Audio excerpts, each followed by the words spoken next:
Welcome to the From Guilt to Good podcast, where we discuss all the things caregivers wish people would talk about, but don't, won't, or can't.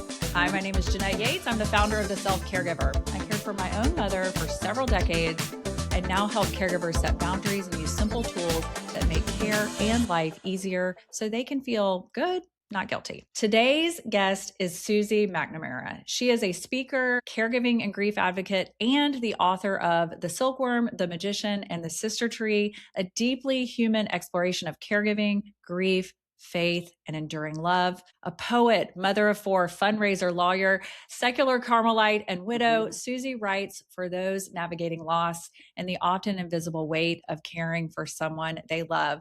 So with that, I'd like to welcome you to the podcast. Susie, welcome. Thank you. Thank you so much for having me on. It's really nice of you. We, like I mentioned before we hit record, I had to go back and look who I was interviewing today. And it was almost like a little sweet gift that I found out we were going to be able to talk a little bit about grief today. I'm fairly new in my grief journey. My mom just passed away about 10 months ago. So I'm so sorry. Every time I think I got it figured out, something new happens. Right.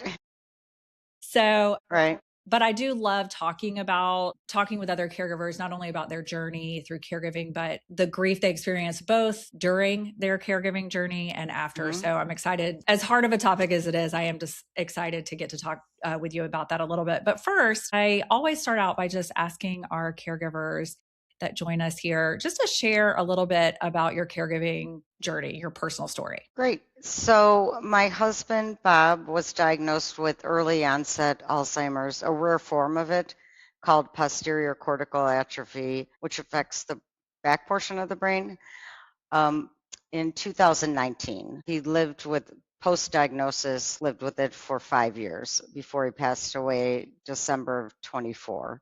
Right. So he was exhibiting a lot of symptoms, previous to the diagnosis, but he was 57 when he was diagnosed, and the doctor thinks that he probably started suffering from the disease when he was about 52 years old. So obviously, I knew he was acting different, but he was diagnosed with clinical depression, which made sense because he had lost a sister very tragically around that time. And but then it became pretty obvious that there was something more insidious going on, some physical reason for all of the symptoms. And so he was diagnosed in the fall of 2019. And then, I was committed to keeping him home, and which I'm so grateful because I know it's not an option for a lot of people, but I was able to keep him home thanks to I had a great professional caregiver who was able to come while I worked downtown Chicago, and friends and family. And, I had a lot of support that way. So I was very lucky. But, we were caring for him in the home, which is challenging for different reasons, like keeping him safe, I think. And towards the end, I think I was being pretty risky in some of it. I wanted him to die at home. It was almost like irrational at some point. I was just really committed. And, I just wanted him to be surrounded by the people that he loved and the books. And even though he couldn't enjoy them anymore, I think it was just as much for me as it was for him, truthfully. But, early onset has different set of challenges. Alzheimer's is so terrible. And the biggest challenge for any caregiver is I think you mentioned this, was losing him a little bit every day. Yes. And the grief that's attached to that. So for me, that was the biggest challenge, because every day you'd wake up and, what part of Bobby is gone today. And it's just, you have to manage that grief in order to be able to take care of them. But, there are many days you want to kind of hide under the covers and feel your feelings, but you really don't have that luxury, you just don't. And there are other challenges too. Like, I think it's difficult, probably for every Alzheimer's journey, but when they're young, he looks so young and handsome. Well, pretty much the whole time until maybe the last week, maybe. And so you don't get the sympathy from other people. Because it's maybe not quite as obvious, And he was also he was brilliant, until Alzheimer's stole that from him. And so I think he was able to kind of mask things. And for quite a long time, which made it unsafe. Well, yes. So a couple of things that I want to just highlight. First of all, I love that you acknowledged that, keeping him at home was an option that you had, but not everybody Right. has. We talk about Absolutely. that a lot here, that we all are doing the best we can. Oh my gosh. And making a lot of mistakes, at least for my part. I don't want to speak for anybody else, but I made a lot of mistakes, which, especially having him at home, there were lots of opportunities for mistakes, which I Right. did. And acknowledging that too, that like with every choice, there's risk, right? So, Right. putting him, in somewhere where he might have had a different type of care came with benefits and risks, and keeping him at Correct. home, benefits and risk. And we all, we weigh those out and we do the best we can at the time. And we might look back and go, I don't know about that. But, Right. I am a big proponent of, we all have to give ourselves grace and each other grace if we're going to walk along and support each other in this caregiving journey. We're already dipping our toes into that grief a little bit, and how, Right. as you're caregiving, just everything slowly gets stripped away in many different ways. But one of the things, before we truly get there, one of the things that you talk about in your book and in your writing is that in all that caregiving, where there's so much pain and grief and fear, that there is also joy. And you refer to it as joy among ruins. So I want you to talk a little bit about that, and then tell us about what moments helped you and your husband stay connected, and then what helped you stay connected with yourself, because we also know that that's a big important thing. Close to impossible, but Yes. hopefully not We impossible. We try. Yeah. Try the best you can. I was really focused. So much of him was taken away kind of as soon as he was diagnosed. Well, first of all, our future was taken away, as soon as we found out, because it's terminal. And already by that time, our relationship was so different, because I always talk about the invisible string between two people that are in love. That's the magician part of the title of my book. That magic, that's really frayed and, pretty much broken by the time they're diagnosed. You just don't have that same connection, so you lose that part of him was gone. And his ability to process numbers was completely gone. But even to understand the great works of fiction that really were his lifeblood, that was taken away. He was an excellent attorney, incredible attorney.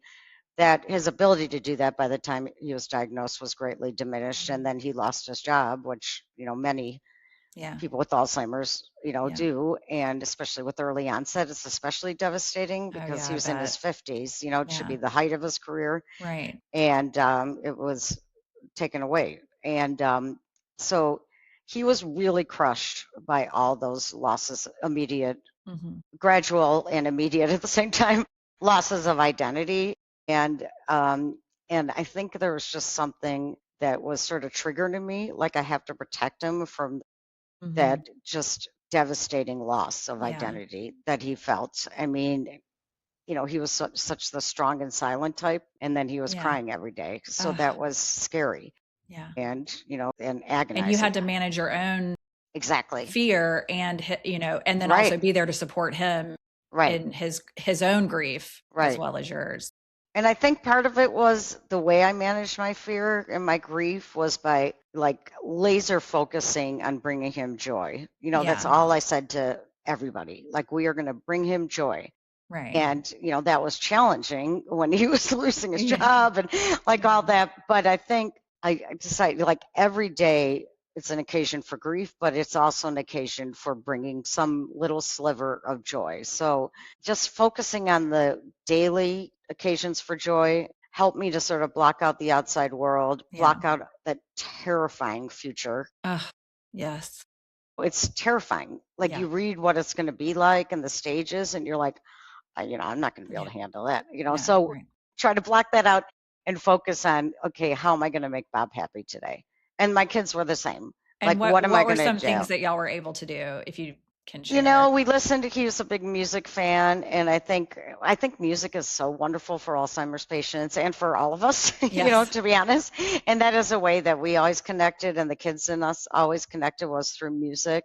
And he wasn't able to read for too much longer after he was diagnosed, which is so tragic because he was an I incredible know. reader. But I would read aloud to him. But, the music, like, I think that sort of lifted him out of his depression. And I think it lifted into a place that he could understand because, the disease was taking away his ability to understand relationships with people and events and sequence of events. But the music had sort of lifted him to a different plane. So that Yeah. was a really big, that was probably in terms of he and I, like the music was the way we were able to stay connected, like throughout his illness, which I'm going to make myself cry. I know. I was I going to don't say, think I thank you ever for sharing. articulated that. I'm not sure I articulated that ever until just now, like how important that was for us. Another thing is, once again, we were so lucky because of who he was. He was just so kind and really treated everybody in his life with love, even the people that he might find aggravating or no.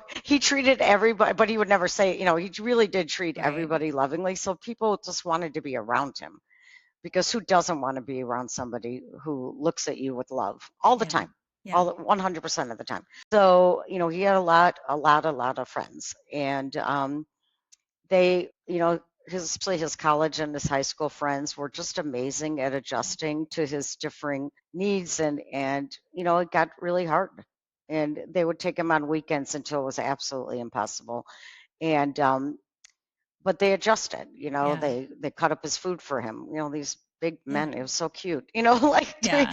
whatever and they always, the best part was that they treated him like he was the same person, because that's another, as you know, another really crushing aspect of Alzheimer's is the way that people look at you and treat you. And it's not, they're just uncomfortable, Yeah. and they see you as being lesser than you were, and they're embarrassed, because you say, an Yeah. Alzheimer's person may not be tracking, probably might not be tracking the conversation or say something that doesn't make sense. And people are just super awkward around. And Yeah. that's, I mean, he internalized that, and who couldn't, I mean, how could he Yeah. not?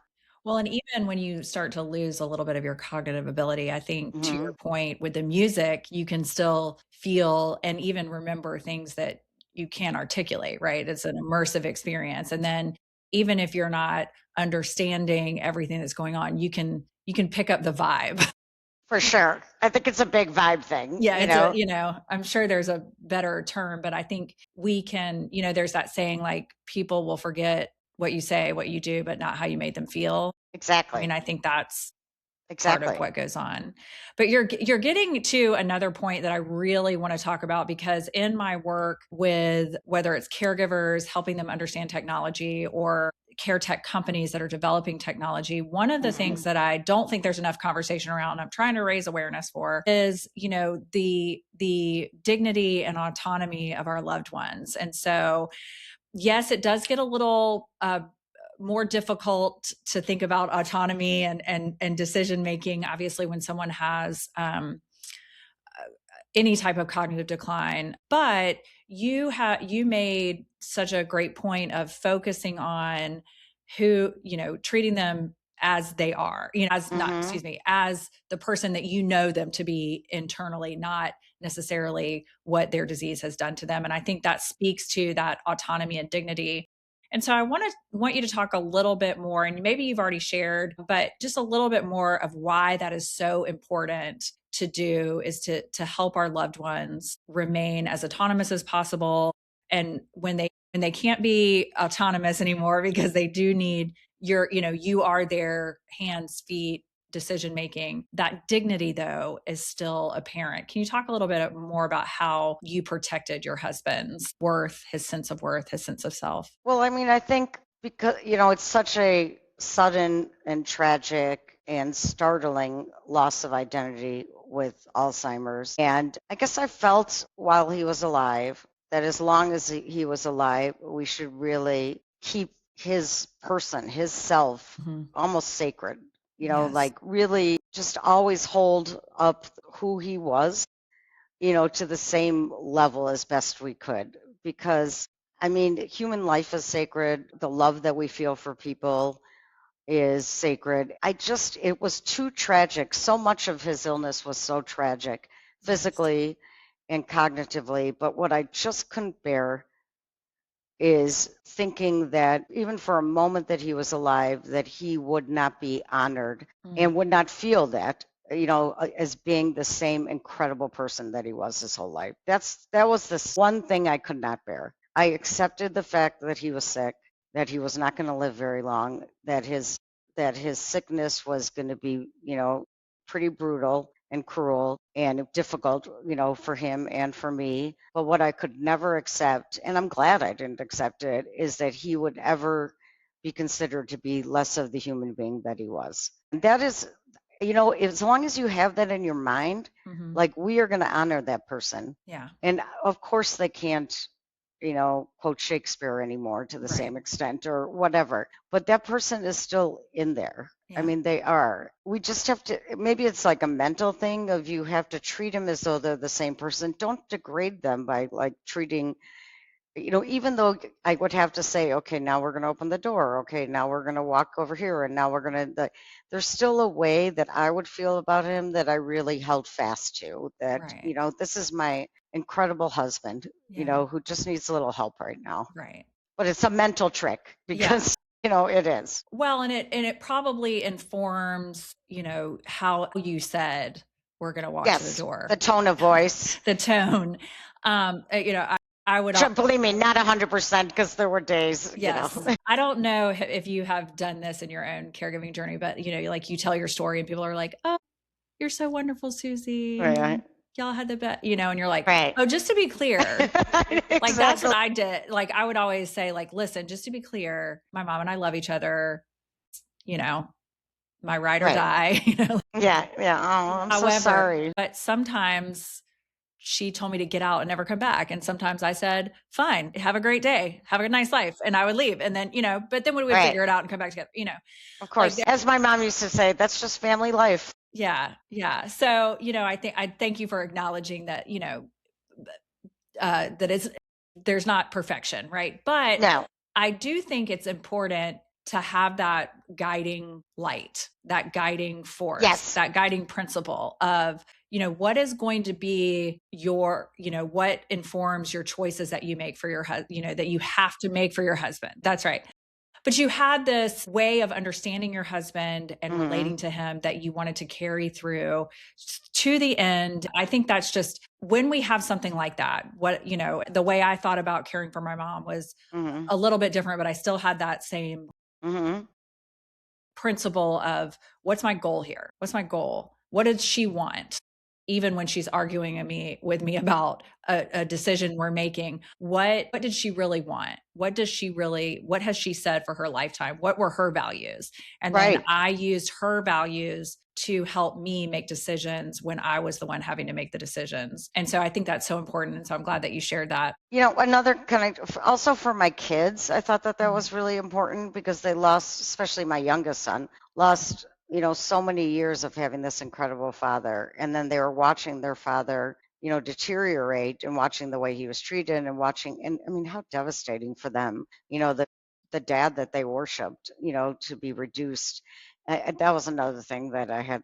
Wait, I just have one really quick story that I think illustrates my point. We were it was pretty close to the end of his life, and he had sort of lost the ability to track conversations. And we were at lunch with our good friend Tom Dart, and Tom had asked Bob a question, and Bob answered really confidently, completely different question. It didn't track at all. Like he was, I'm sure you recognize that. Yes. Just didn't. He was having a different conversation, and Tom just looked at me. He goes, "Exactly." Yeah. Right. And then Bob's face was like beaming. Yeah. Because he was having a great, his feeling, he was having a great conversation with his friend, and it made him feel, fantastic. And that was just such a good example, such a good thing to remember. Like, it doesn't matter what's actually happening. Right. What matters is what they're feeling. I had some of the best conversations with my mom. She was able to maintain her cognitive ability. She didn't have any, her main problem was more physical. She had a neuromuscular disease, but then at the end, she started to, and some of the best conversations we had was just me letting her go on whatever and getting curious about where she was when she was talking to me and what she was experiencing. And And Yeah. so I loved meeting her where she is now. For me, it wasn't, I didn't have the same, all of the negative components of memory loss that people who have loved ones with Alzheimer's Right. or other forms of dementia. So I just had the like, oh, she's going to tell me a fun story side of things. Yeah. So it does not compare at all, but I will say that the more I let go of trying to get her to orient to me, the more I oriented to her, the better conversations we Exactly. had. So you mentioned your children. Hmm. So I want to talk a little bit about that whole idea because a lot of us come into care. I started caring for my mom when I was 9, but a lot of people come Wow. into care, My gosh. you know, uh, in midlife, like just when our kids are starting to, Right. they're still in the house, but they're getting ready to go off and Right. start their own lives. We're getting into the groove of our career. We're finally getting some of the fun parts, maybe even Yeah. we've early retirement, whatever. And then caregiving happens, whether it's with our Mhm. parents or something like that. So can you talk to me a little bit like how did life shift? You're in the middle of everything. You're Right. working, you've got kids, now you have this diagnosis of your husband that you've got to emotionally process and then also like do the Right. stuff. Well, I mean, our life changed completely, like 100% of our life changed because, we were living in somewhat of a traditional paradise where Bob was, the main breadwinner and I had a job, but not that I didn't take it seriously, but I wasn't the main breadwinner, Right. I didn't have all that. And our kids were all in their 20s, maybe some early 30s, which actually is a really tricky time to lose a father, because it's for them, they were just started. Well, my young son was, I think, 14 when his dad started getting sick. And not to have like, I was always kind of the big social gal, and everything. And Bob was like the slow and steady. Um, really, it made them feel secure and made them feel safe, when he was himself. And that, rug was pulled out from under them. And it was terrifying, just emotionally, it was terrifying. Plus, financially for us, wasn't able to understand numbers. He was in charge of our finances, Mhm. obviously blame myself for not paying attention more. But once I finally realized what was happening, like we had some pretty deep holes, so that was Yeah. pretty scary. And luckily, I had friends who supported us for a little bit till we got on our feet, but also who showed me how to, like, I had no idea how to Right. manage finances. Right. And because I was, blissfully unaware. And well, like, I wish I hadn't, obviously, I wish I was a more supportive partner to him, Right. that caused him a lot of stress, obviously. And, but I had to learn how to do that. So these kids, not only have lost their father, but then their mother, who was the fun one, taking them Yeah. places, always being there for them, Mhm. always at parties, always with their girlfriends. All of a sudden, I became super serious because I was Right. either working or caregiving, and totally stressed about Right. finances. Exhausted. We weren't able to help them in any way, like support them in any way financially, which they were getting on their feet, so that was Right. scary for them.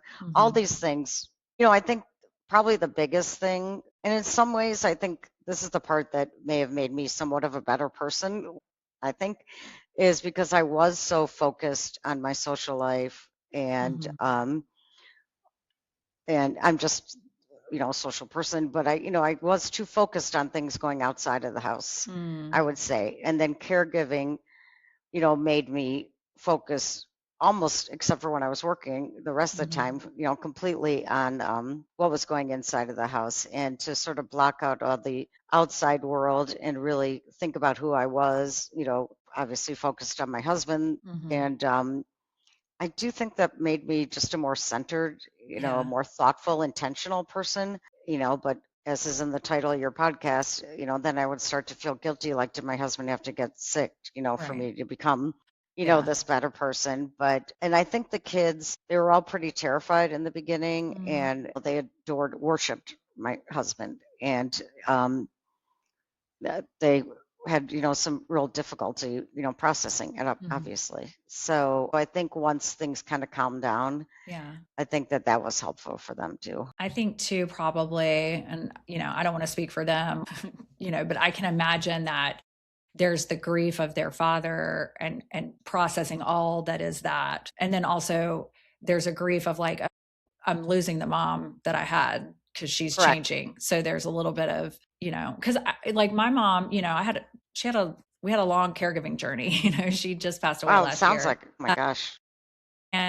But there were so many times where, because of the nature of what was going on with her health, I could not relate to her like I wanted to. Like, like when stuff goes on, Right. my marriage is fine, but also, every now and then things get a little, and you want to talk to your mom, Of course. Yeah. it was like, well, I'm not going to let her Right. have to carry this, And so like I had to grieve that as well. And so like, I just, that made me think about your kids and how like your Mm-hmm. mom's still here. She's, and Right. she's really, doing all the things, which is great. But also now she's not, like you said, she's not the fun one. Well, and also Bob was really, really funny. Yeah. And he was still, funny in his own way for Yeah. pretty long in the illness, but also so incredibly smart. And so, quoting Yates or James Joyce and like, I have a feeling he and I would have gotten along. I was an English major oh in yeah, me college. too. Me too. Yeah. Yeah. You would have loved his funeral. It was very, Yes. a lot of, Yes. and you just kind of miss that too, miss being able to come over and have like Bob making these really funny jokes or whatever. But it was also, my son lives in New York, and the other kids, it was more gradual, the decline. But for him, he came home a lot to spend time with Bob, but every time he came home, Bob was a different person. Something was different. Yeah. And that's pretty unsettling. Yeah. You don't know what you're walking into. He never knew what he was walking into. And, my problem, one of my biggest mistakes, I'd say, is I did not properly prepare, him for like what was going to happen. And I got better at that. I finally, one tool that I used was, there's 7 stages of posterior cortical atrophy. There's one, I think, for all the different kinds of Alzheimer's. And I finally like gave that to the kids so that they would at least have some idea what was going to happen, Well, and to give yourself a little grace, it is hard to tell somebody the temperature of the ocean when you're fighting for your life to get out of it, Like, True. I'm not, I don't have time to explain everything right now. Right. Just get in the mess with me. Yeah. Come see for yourself now. Yes. Again, I think I could have done, I did have a difficult time really up until the end, like telling the kids all the bad news, because I just knew I was breaking their hearts. Yeah. And I know, obviously, rationally, it wasn't me doing it, but as a mom, that was hard. I have a lot of grief over the lack of mothering that I did to my own children while I was in the middle of caregiving. And of course they are super kind and sweet, and of course, but they, right. No, you were taken away from them. That's another thing Alzheimer's stole. Yeah. So, So like, I just, I know what that's like to wrestle with those, even after the fact, right. like, logically and, right. intellectually, but as a mom, you have that heart that's like, right. I wanted to protect them from everything. I did. Yeah. So that wasn't going to, and I just felt we were such a fun family, we going to parties, going to events, going to movies, going to concerts. We were like such a fun family. And then all of a sudden we were not a fun family anymore. And so, I felt kind of guilty, even though it wasn't my fault, but I felt guilty because the life that they had, the family life they had was taken too. Yeah. I think I've talked about this before, and whether it's something I wrote or in another episode, but there has to be another word that, and maybe there isn't, and we should create one, but there has to be this other word for that type of guilt, because it's not, guilt is something based on like, something we've done or of not done, but yet we call this other thing guilt, even though it's not really about anything we had any control over. So I wish there was another word to describe that. Maybe it's grief. Maybe that is part it's of closer the to loss, that feeling of loss. Because when my mother was sick, it was a long time ago, when she was sick, and I remember talking to a friend of mine who's a priest, and I said, I just feel so guilty. Like I should have helped when she was in the hospital. All this irrational stuff that you always feel. And he was like, Susie, just remember, guilt is just part of grief. And just him saying that like has really helped me just contextualize it Yeah. appropriately, I think. I mean, Yeah. you're just going to feel guilty. And I think you're right though. It's like it's a different kind. It's so much loss, Yeah.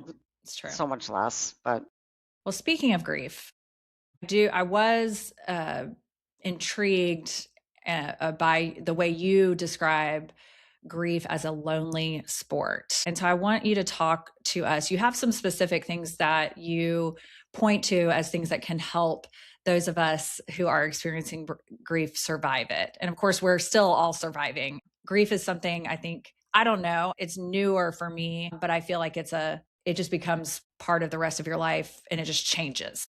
right I don't think we ever get over it, but that's my opinion. But go now, ahead, tell me what you think about grief is a lonely sport, and then the things that you have felt most helpful in helping you survive it. first of all, I'm so sorry that you're going through that now. I am.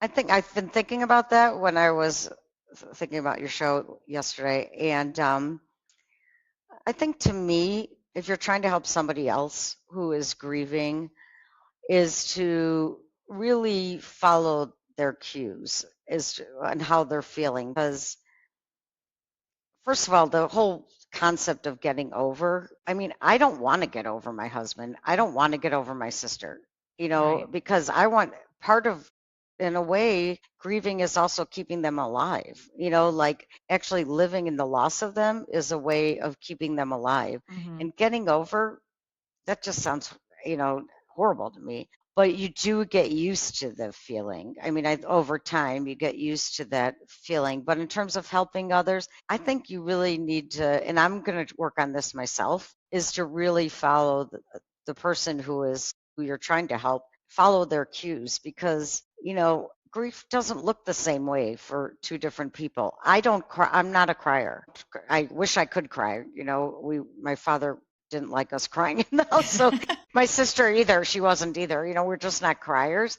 So my grief probably doesn't look so bad to other, Right. I'm just not really comfortable. I'm comfortable talking about it, but I'm not comfortable crying. But there are times when people will try to tell me you must feel this way or you must feel that way because Yeah. they're thinking of what they know about grief or what they've read about grief. And that is really not something you should say to somebody grieving because let that person tell you how they Right. feel, Right. and because, there might be some days that they're feeling, okay, I can get through today. And Yeah. then, by 2 o'clock, all of a sudden, they're in bed with the covers over their head. It's just really, That's right? my situation is like sometimes I'm like, I'm, crushing it. I'm doing Right. all the things. And then I'll be completely worn out and not able to be in like a brain fog for. Right. Right. Oh, right. It just looks so different. But also let that person talk about the tough things. If you really want to help them, even if it makes you feel too sad or makes you feel, I mean, I'm going to work on this too. If it makes you feel uncomfortable, your job isn't to make them feel better and that like, it's okay, or Yeah. because you're really just shutting them up Right. and then they're going to shut down. Yeah. I can't tell you, like I now have been in the beginning when Bob was diagnosed, I was just blurting to everybody what was going on. And then I finally, I learned that was a mistake. And I learned to kind of judge whether people actually do want to hear because sometimes they do, Yeah. but a lot of times they don't. So then you just you don't have to give them everything. But when you're helping the grieving person, let them say, even if it just seems outrageous to you, maybe they just want to tell us, there are times now that I just want to tell cute stories about Bob. Mhm. And then sometimes people get awkward, they feel bad, or my sister. Yeah. And just, take a little step back, let them say what they're going to say. You don't have to say the perfect thing because nothing you say is going to fix it. So don't try. I have struggled with that, and I don't know if it was the people I was talking to or my own insecurity, and maybe it was, Right. because like Or I mix. want to talk about my mom, and then I also lost my Hmm. stepdad Gosh, I'm sorry. a couple of years ago, and I'm still pretty PO'd about it, honestly. Yeah. I'm not happy about it. Often want to talk about them or something will remind me of one Right. of them and I'll bring it up. And at first I felt like it was too difficult for my family members to hear the thing or to know how to respond. And I finally have just been like, you know what? this is how I'm choosing to get through this. If I see something or hear something or feel something that reminds me of a loved Right. one, I'm going to talk about it. Good. And hopefully they'll learn to be more comfortable with it. They will. I You think they know, will. I yeah, mean, I know they will. And you know what? Honestly, it's a gift to them because, like, so when Bob was sick and he wasn't the same, brilliant person that we loved and that we knew and loved in the past, we didn't talk about how smart and funny and, awesome he was before he got sick because it felt like yeah, disloyal. But we were sort of robbed of all those stories. And there's so yeah, many amazing stories about him. And we were robbed of all that for all those years because it just felt too weird. Like, remember when dad, whatever, it was too odd, right? So then when he died, and then we had this funeral, and four of his friends got up in the beginning and told stories about it. It was really incredible. And that sort of opened the door for us. And it's really awesome that we can talk about him and just yeah, say funny. And I've been telling all these stories of when Bob and I were dating. And I think at first it probably was like, how do I respond to this, the kids, but now I think they're starting to enjoy it and it really is such a gift to us. yeah. Well, and I think another thing that I try to do too, and it's not, I'm realizing now I do this. I don't know that I was conscious of it, but I don't just talk about my mother's the best moments. Like I talk about so my mom was a huge Diet Coke drinker. Me She too. loved a Diet Coke or 12. Like Yeah. she was a Diet Coke drinker. And so she would drink a bottle of Diet Coke, a can of Diet Coke, a fountain Diet Coke, whatever. She didn't care. And she would also drink, like, if it didn't even have to like be in the fridge. Like, oh, you just bought a new 12 pack of Diet Coke, rip that sucker open and give me one. And so like I the love other day, somebody like left a Diet Coke out, and I was like, the only person that's going to want to drink this now is Granny. it.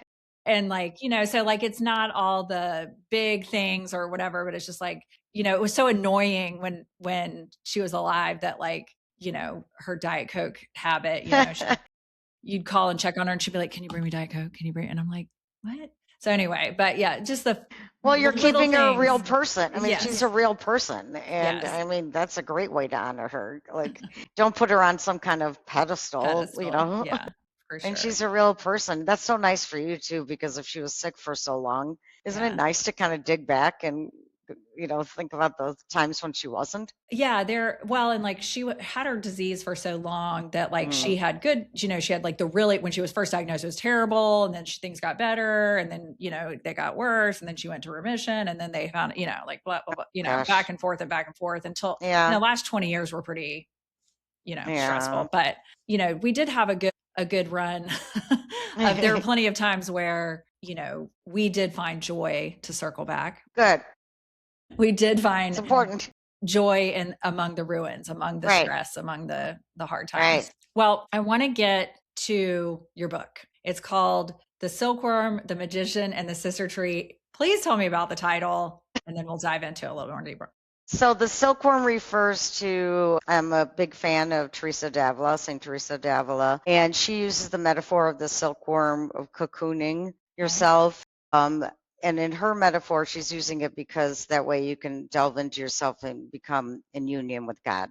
But I think it's also a great metaphor for caregiving. Yes. I mean, it's certainly the way, and I focused on that metaphor because it's certainly the way you feel as a caregiver. If you're really going to immerse yourself and be present and intentional as a caregiver, you really do have to block out the outside world and Yes. worrying about what you're missing out there, Yeah. worrying about what people are saying.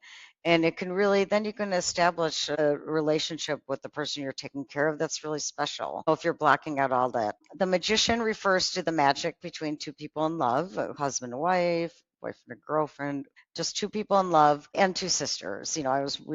My sister was my best friend, and she passed away a few months before Bob did. And she had a pulmonary disease that was probably caused by COVID or the vaccine. We don't know. But anyway, so that was not a complete surprise because she was very sick for a few months before she died. But yeah, she was my main support system. But we were very, very bonded. We talked on the phone several times a day. And so there was a definite magic between my sister and I, too. Then the sister tree, it's a tree that I have dedicated to my sister in a park near my home.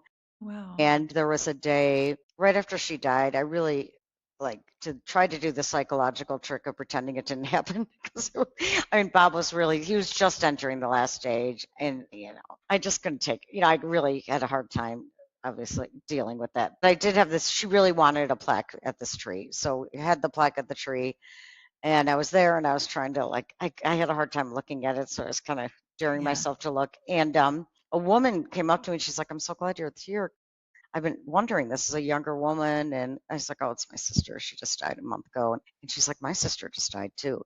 And she started telling me, and that story was so heartbreaking. And I was like, I, I felt like my sister was like inhabiting me, and because she was so generous and so humble that, so I said, "Oh, this can be her tree too, bring something." Yeah. And so then I was thinking, she was so happy that I said that. And then I looked around, and I have so many friends who've lost sisters. It's terrible because they're all really close to their Yeah. sisters. And so now, I said, "Oh, well, we should make stones for your sisters and put it around my Yeah. sister's plaque," because that just felt more like her too, because Yeah. she loved to be like surrounded by Yeah. women chatting and laughing. And, that was just like her thing. And so we do, like, I'd go with a sister, bring a rock with her sister's name, put it next to the plaque, and then she would tell me about her, which I love. I absolutely love hearing the stories of the sister. Like, I love hearing about your mom. I just think there's just something so special when you're talking about somebody that you love who has passed on, and just that like light that people get in their eyes, and that lightness, because they're talking about the person that they love and bringing them back to life as they talk about. It's my favorite, one of my favorite things. So, it's been really great. We've got like a bunch of, I was just there yesterday, and there are a lot of stuff, and they look really nice, and I know my sister loves it. That's such a wonderful way to honor and remember her. Thank you for Yeah, sharing that. sure. So you talked about, speaking of honoring and remembering, one of the things that you do, of course, in your book is talk about both your sister and your husband. Why Hmm. was it important for readers to meet your husband and sister as they were before their illness? We've talked about that with your husband, but with your sister as well. Talk to me a little bit more about that. Well, it's funny that when I was thinking and talking to the publisher about the book, and kind of talking about the way I wanted to structure, I said, I really want to talk about the beginnings of our relationship, and not just so people could feel sorry for me. Like, Right. I mean, that's part of it, I suppose, but but also, I just, like when we were talking before about dignity and honor, I really, especially, with my husband, I really wanted to tell the story of this man and how incredible he was, because I didn't want the only thing I wrote about him to be when he was sick. I really Mm, wanted to talk about who he was, but I also wanted to describe that magic and yeah. describe, it's just my sister and my husband were the two best things that ever happened to me. And I really wanted the chance to describe that. Now, my sister, she was my best friend, and we had, kind of a nutty childhood, Yeah. as you'll read about. And, but I wanted to describe that just so people understood why we were so bonded. Yeah. And, and then also it's so nice because that my sister just adored Bob, like adored my husband, because Oh, they were my good dad friends. was like a complicated, zany person. Bob was just so steady and gentle and loving, and he was such a gift to her. In fact, Mm, he had said when I was telling her about planning, I was planning his funeral a couple of years before he died, just so mhm. that for some reason that helped me, I'm not sure why, but she was like, "Well, I want to talk. I want to tell Aw, people like how much he means to me," because she was grieving for him too, and just that bond. So I really wanted to capture all of that. And also, to be honest, it's like, as a caregiver, and for all of us caregivers, so much is taken away from our relationship. And it's just such an amazing experience to tell the story of your relationship, yes. to go back to the beginning, talk about when you fell in love, talk about why you were Yeah. connected. That is just, to me, when people say, like, what do you do for yourself? You got to do something for yourself, and you're Yes. kind of like, when, The how, you yeah. know, but one way I did for one thing I did for myself is, while he was sick, I was keeping a journal. And at first I started to write about all the terrible things that were happening. Right. I'm like, you know what, this is not helping. So, I mean, it helped me not to completely explode at people, Right. when I was talking, but then I decided, I'm going to go back and talk about the good stuff. So I just Mhm. went back and wrote about our whole romance and stuff while he was sick. And that really, really helped me. I mean, that was a gift. because I was so lucky. I was so incredibly lucky to have both of those people in my life. And writing about it and telling their stories is a great way for me to remember that too. Yeah, I have found that in my writing, whether it's, a blog post or in my book, that I did not want to shy away from. I did not want to shy away from the deepest, hardest parts of, my growing up, what I thought about and dealt with and caring for my mom. But it's so interesting that even when I go to write that, today I was in the pit of despair, and this is what, by the time I get to the end of it, I'm able to pull that thread of, for me, it's hope, grace, and so I want to do both. I want to share the depths of despair and say, acknowledge that they're here, they exist, the guilt, the fear, all of the things I had experienced as a caregiver, but then also know that in my life, what gets me back out of the bed after I've crawled in it and thrown the covers over is the hope, the grace, Definitely. the life. But I think it's important what you said about sharing the despair, because I think that one terrible thing that we do to ourselves as caregivers is to pretend that it's not terrible. And the problem with that, I think, is we become almost like ashamed of our problems or ashamed. I mean, there's a fair amount of survivor's guilt because you're caring for somebody who's, got this terrible disease and their situation is much worse than yours, of course. And there's survivor's guilt, but there also is a certain amount of shame because most of the world isn't dealing with these terrible problems. Why are you? And I think if you're open about it, it really, if you don't feel like you have to keep it a secret, then it takes away a lot of the shame, I think. I agree wholeheartedly. I think that, they say in the recovery communities, you're only as sick as your secrets. Yeah. I feel that's a good one. They have a lot of good ones in the recovery community. Some of them are a little cheesier than others, but I have always, that's a good one. I do like that one because I feel like it's so true. And of course, to your point earlier, you don't have to share all your secrets with everybody. You have to sometimes whether they want to hear them or not. Yeah. But to be able to speak into existence, or write into existence. Or just write it. And people can read it if they want, or they don't have to. Right. Exactly. Scroll past.